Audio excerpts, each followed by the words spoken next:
Et bonjour à tous, merci à vous d'être là pour cette nouvelle vidéo.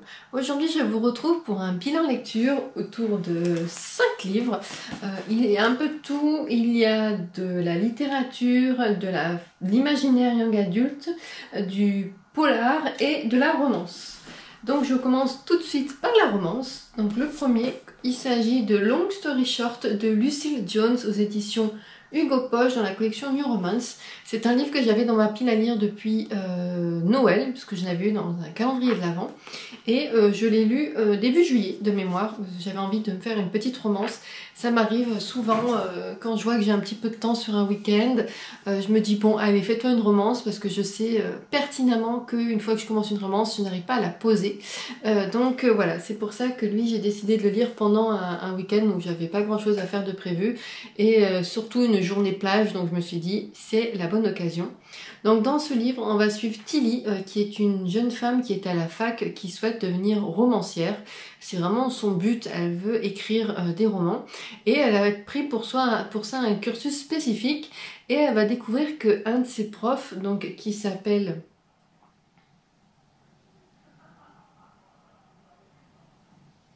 il s'appelle qu'il n'y a pas son prénom derrière. Alex, non, c'est pas Alex, attendez. Finn, rien à voir. Et donc elle va découvrir que son professeur d'écriture s'appelle Finn, et cet homme est assez connu, notamment pour être un écrivain de romance. Et elle, au début, elle va vraiment être très gênée par ça, parce qu'elle est quand même à fond dans les préjugés au niveau de la romance, et elle va avoir du mal à le prendre au sérieux, vraiment à le considérer comme un réel écrivain. Et on voit donc du coup cette relation évoluer parce que lui il lui fait voir un peu sa vision d'écrire et lui montre que il faut aussi écrire des choses qui plaisent au lecteur, il ne faut pas juger, il faut si le lecteur aime la romance et que lui il aime écrire de la romance, et il faut aller dans cet univers là. Ils vont donc au début pas vraiment s'apprécier, mais ils vont avoir une espèce de proximité forcée quand Tilly va devenir son assistante suite à la suggestion d'une autre professeure qu'il aime beaucoup et qui dit à Finn ah écoute elle a besoin d'un travail, ça te dit elle devient ton assistante. Donc il va faire contre comment on dit, malgré bon cœur mal, je sais plus comment on dit. J'ai plus l'expression. Mais bref, il va faire, du coup, il va devoir faire avec et accepter que Tilly soit son assistante. Pour mon avis, j'ai passé un bon moment de lecture. Je vous avoue qu'il me reste pas grand chose en tête de l'histoire. Pour deux raisons. La première, c'est que j'ai lu ce roman il y a 1 mois et demi, parce que je suis vraiment à la bourre dans les points lecture.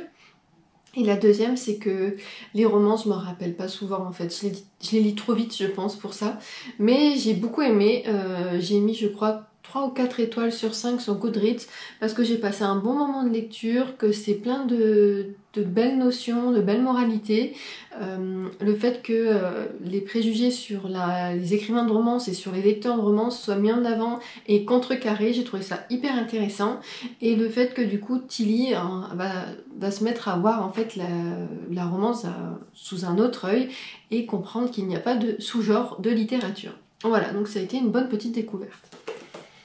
J'ai ensuite lu un livre dont je vous ai dit qu'il était dans la catégorie polar, mais il pourrait rentrer plutôt dans la catégorie essai. Il s'agit de Territoire du mystère de Bernard Minier aux éditions Le Robert XO dans la collection Secret d'écriture. J'ai déjà lu 3 livres dans cette collection. J'ai lu celui de Michel Bussy, de Franck Tillier, de Christelle Dabos. J'aime beaucoup cette collection parce qu'elle parle des coulisses des écrivains, comment ils construisent leurs livres, ce qui les inspire. Ils nous parlent d'eux. Et j'aime beaucoup parce qu'on découvre vraiment les coulisses des romans. Et là, dans celui-ci, on va suivre donc Bernard Minier qui nous explique l'importance notamment des Pyrénées dans ses écrits, dans sa vie, parce que c'est une chaîne de montagne qui est présente dans pratiquement tous ses livres, sauf ceux qui se passent en Espagne. Et encore, je me demande si c'est pas la frontière espagnole, donc pas loin des Pyrénées. Là, j'ai mis quelques post-it, j'en ai mis 4 parce qu'il y a des phrases que j'ai trouvées très intéressantes. Par exemple, là il me dit « Comment pourrait-il en être autrement quand pendant toute son enfance, on a lu le changement des saisons dans les arbres, les champs, le ciel, qu'on a appris la géologie à travers quartz, feldspath, mica, écouté le souffle du vent dans les hautes sapinières, connu les paysages englacés et blancs qui, l'hiver, tendent vers l'abstraction, quand on s'est enivré d'aubes lumineuses et de nuits d'été diamantées, et que le vivant était si proche, si présent, qu'il était littéralement au bout de la rue. » Donc là, il parle du décor des Pyrénées. Je regarde ce que j'avais mis encore en... ce que j'avais noté. Il y a des trucs, je me rappelle plus trop pourquoi je les ai mis. Alors là, il y a un moment où il parle du fait qu'il peut maltraiter les animaux dans ses livres. Je pense notamment à Glacé, la première scène, et glaçante, où on découvre la tête d'un animal sur un téléphérique. Voilà, j'en dirai pas plus pour choquer personne et puis pour rien révéler. Et là, il dit que en fait, il met parfois dans ses romans ce genre de scène, car il sait que ce genre de scène fait réagir bien plus que n'importe quelle scène de crime impliquant un être humain. Et c'est vrai. Je sais pas vous, mais moi il y a beaucoup de films qui m'ont marqué parce qu'il y a un animal qui meurt, quoi. Genre, je suis une légende. Ok, tout le monde peut mourir, mais pas le chien. Donc voilà, j'ai noté quelques réflexions comme ça que je trouvais intéressantes. Passé ça, j'ai beaucoup aimé, mais pas autant que Franck Tillier, qui est Le plaisir de la peur, que lui j'avais adoré, ça a été un vrai coup de cœur. Il avait énormément de post-it, mais voilà, j'ai trouvé celui-ci très intéressant, et je suis un peu déçue parce que je ne vois plus de livres sortir de cette collection, et c'est dommage parce qu'elle est vraiment super.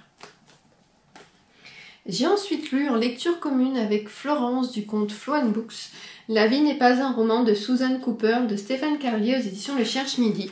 C'est mon amie Manuela qui m'a prêté ce livre. Stéphane Carlier est un de ses auteurs chouchous. Elle aime beaucoup son côté loufoque, humoristique. Dans ce livre, donc, on va suivre Susan Cooper, qui est une autrice de romans policiers. Elle a une assez longue carrière derrière elle.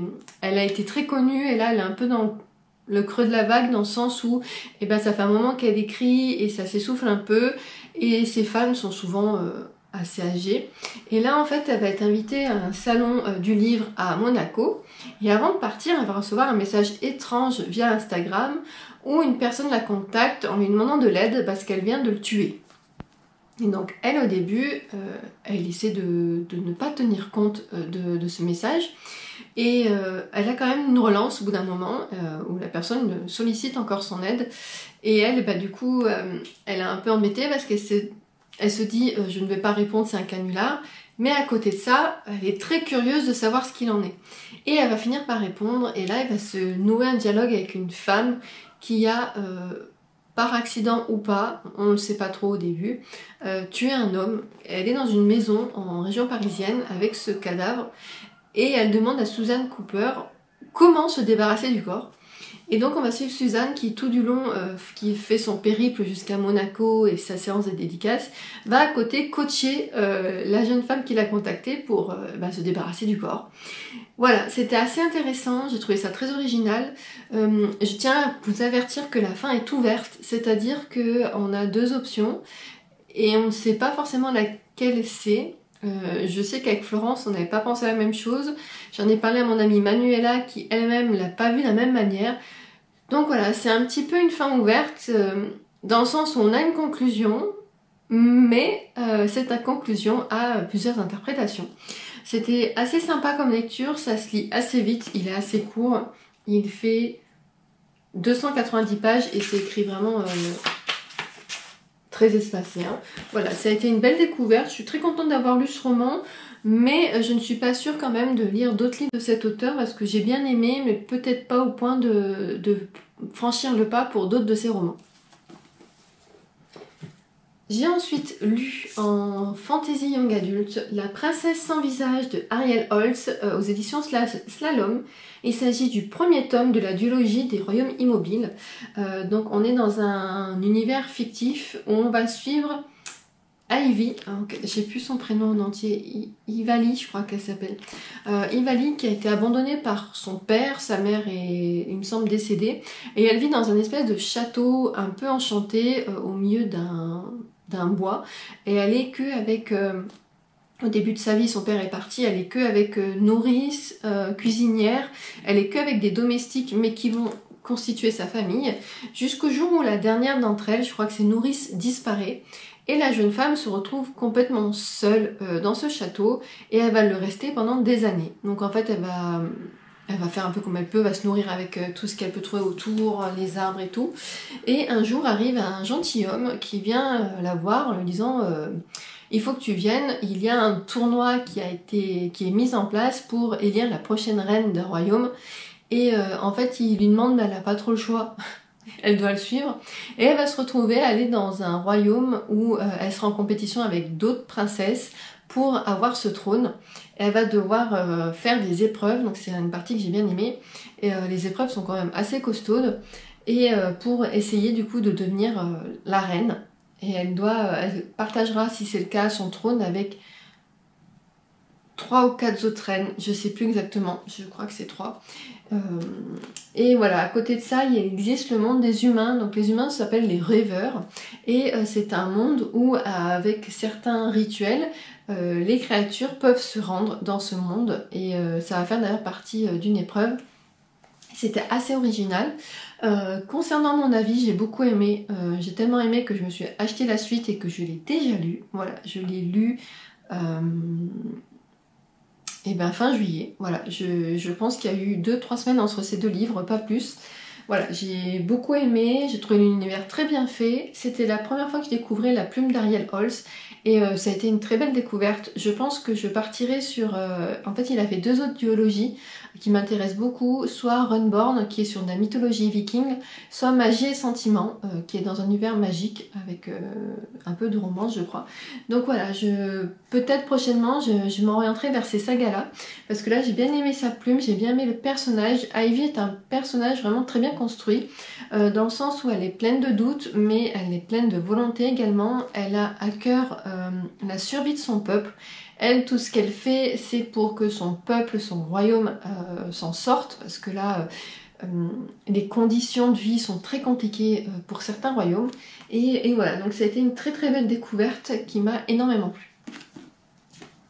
Et enfin, la dernière lecture, il s'agit de 7 et Match de Liane Moriarty, ici aux éditions Albin Michel. J'ai mis un peu de temps à lire ce livre parce que je l'ai écouté en audio. Je crois que j'ai mis 2-3 mois. Tout simplement parce que j'ai un peu plus de mal en ce moment avec le format audio. Prenant moins la voiture, j'écoute moins l'audio. Mais je compte bien que ça revienne parce que c'est un format quand même que j'aime beaucoup. Donc dans celui-ci, comme tous les autres romans de Liane Moriarty que j'ai lus pour ma part, l'action se déroule en Australie. On va suivre la famille Delaney. Donc il s'agit des 2 parents et des 4 enfants. Donc ils ont 2 filles et 2 garçons. C'est Amy et Brooke pour les filles et pour les garçons c'est Logan et Troy. Les parents s'appellent Jack et Joy, je crois. Joy c'est sûr et le père je crois que c'est Jack. Bref, l'action du livre commence où Joy, la mère de famille, a disparu. Elle n'a pas laissé de mots, certaines de ses affaires semblent avoir disparu également et très vite ses enfants vont s'inquiéter, le mari un peu moins, lui on le sent qui reste quand même plus terre à terre par rapport à la situation. Et en fait, l'autrice nous propose une alternance de chapitres où on navigue entre les époques. Donc on est de nos jours quand il y a une enquête de police pour la disparition de Joy, et on est plusieurs mois avant, il y a genre 4 mois avant, 5 mois avant, où on suit un événement assez particulier qui est arrivé dans cette famille. Tout simplement parce qu'un jour, une femme va venir toquer à leur porte un soir, donc à la porte des parents, et va leur demander de l'aide. Et donc cette situation va créer polémique dans la famille parce qu'il y aura plusieurs camps. Et j'ai trouvé ça très bien fait. En fait, une fois que j'avais passé les 2 premières heures d'écoute qui étaient un peu longues, mais tout simplement dans le sens où elles mettaient dans l'ambiance du livre, j'ai vraiment été pris dans l'histoire. J'avais aucune idée de la direction que voulait prendre l'autrice. Vraiment, j'avais vraiment aucune idée sur la finalité, sur qui avait fait quoi, et j'ai beaucoup aimé, vraiment ça a été une bonne lecture. Je n'irais pas dire une bonne découverte parce que j'ai déjà lu Liane Moriarty et c'est une autrice que j'aime beaucoup, mais voilà, ça a été un bon roman, il y avait quand même du suspense. Moi j'ai bien aimé les personnages parce que ils sont vraiment tous assez différents, ils ont tous un caractère très propre, on les identifie assez vite les uns des autres, et j'ai trouvé que c'était quand même assez original la façon dont l'autrice nous mène sur plusieurs pistes en fait. Elle nous emmène sans vraiment nous emmener, elle met des suppositions et voilà, c'est à nous de voir, et voilà, ça a été vraiment une très bonne lecture. Donc voilà pour ce bilan lecture. Pour tout ce qui est sortie poche, eh ben, ils sont pratiquement tous disponibles en petit format. Donc celui-ci doit être chez Le Livre de Poche si je ne me trompe pas, parce que je crois que c'est l'éditeur Poche de Liane Moriarty. Celui-ci est sorti chez Pocket Imaginaire. Celui-ci chez Pocket. Il n'y a que lui je pense qu'il n'est pas sorti en poche. J'ai jamais vu cette collection en format poche, voilà, je suis pas sûre. Leurs livres valent 15 € en grand format, je suis pas sûre qu'ils les dupliquent en petit format. Et enfin celui-ci, ben, je l'ai en poche dans les mains. Donc comme vous pouvez le voir, c'est des livres qui datent un peu étant donné qu'ils sont déjà sortis en poche. Mais j'essaie tant bien que mal de faire descendre ma pile à lire. Parce que ben, là ce que vous voyez c'est des livres que j'ai pas lus. Voilà, j'en ai quelques-uns à lire. Et j'essaie maintenant de privilégier les livres que je n'ai pas lus, qui sont dans la pile à lire, avant de faire des achats. J'en fais toujours, mais beaucoup moins. J'essaie vraiment de me dire, si je l'achète, je le lis tout de suite. Sinon, ça peut attendre. Je pense par exemple à la suite de La Princesse sans visage, qui est Le règne des chimères. Lui, je l'ai acheté en grand format parce que j'avais le premier en grand format, mais sur Vinted. Donc je l'ai acheté moins cher d'occasion et surtout je l'ai lu tout de suite. Donc ça a fait un plus-moins tout de suite dans ma pile à lire. Vous de votre côté, est-ce que vous avez lu certains des livres que je viens de vous présenter? Si c'est le cas, qu'en avez-vous pensé? Est-ce que vous avez un avis similaire au mien ou non? Et qu'avez-vous lu récemment que vous avez envie de nous partager en commentaire? Sur ce, comme d'habitude, je vous remercie infiniment d'avoir regardé cette vidéo et je vous dis à très bientôt.